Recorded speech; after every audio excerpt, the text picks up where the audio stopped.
네, 이른바 탈중국 발언 논란의 진원지 스페인 마드리드로 가보겠습니다. 윤석열 대통령은 나토 정상회의와 한미일 정상회담에 참석할 예정입니다. 최수영 기자를 연결하겠습니다. 자, 먼저 경제수석이 탈중국을 시사하는 듯한 발언을 했습니다. 논란이 되고 있습니다. 대통령실은 뭐라고 설명합니까? 네, 대통령실은 중국에 대한 견제 차원의 발언은 아니라는 입장입니다. 20년이 넘게 중국과 무역 관계를 했는데 최근에 국제 정세가 변하면서 대안을 찾을 필요성이 생겼다는 겁니다.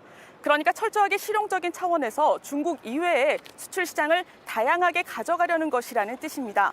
그러니까 외교적인 입장이 아니라 국익을 고려해서 경제 산업적인 취지의 발언이라는 입장입니다. 그렇군요.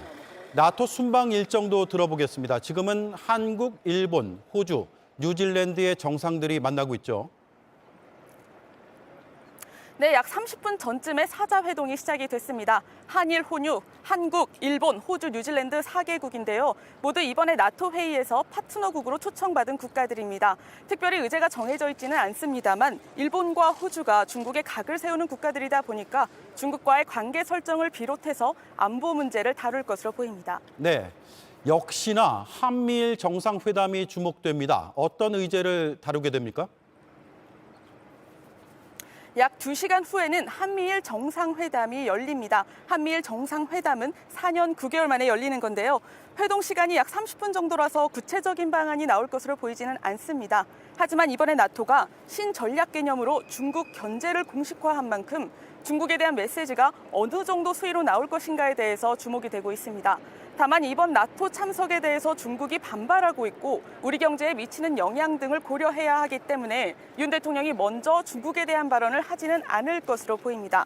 대신에 윤 대통령은 북한 대응에 대해서는 단호한 대응을 주문할 것으로 보이는데요. 이에 대해서 대통령실 관계자는 북한 도발에 대해서 원칙에 따라 강력하게 대응하면서도 북한을 대화 테이블로 나오게 하기 위해서 한미일이 긴밀하게 공조해야 한다라는 점을 강조할 것이라고 말했습니다. 네, 윤석열 대통령은 나토 정상회의에서 연설을 하기로 돼 있죠. 네, 맞습니다. 나토 정상회의에서 윤 대통령이 중간쯤 약 3분 정도 연설에 나설 예정입니다. 아직 구체적인 내용이 공개되지는 않았는데요. 주로 자유와 평화의 키워드를 중심으로 말할 것으로 알려졌습니다. 국제사회의 연대를 강조하는 내용도 담길 것으로 알려졌고요. 또 특히 북핵 문제에 대해서는 나토 동맹국과 파트너국의 대응과 지지를 요청하는 것도 알려져 있습니다. 김건희 여사는 별도의 일정을 진행하고 있다면서요?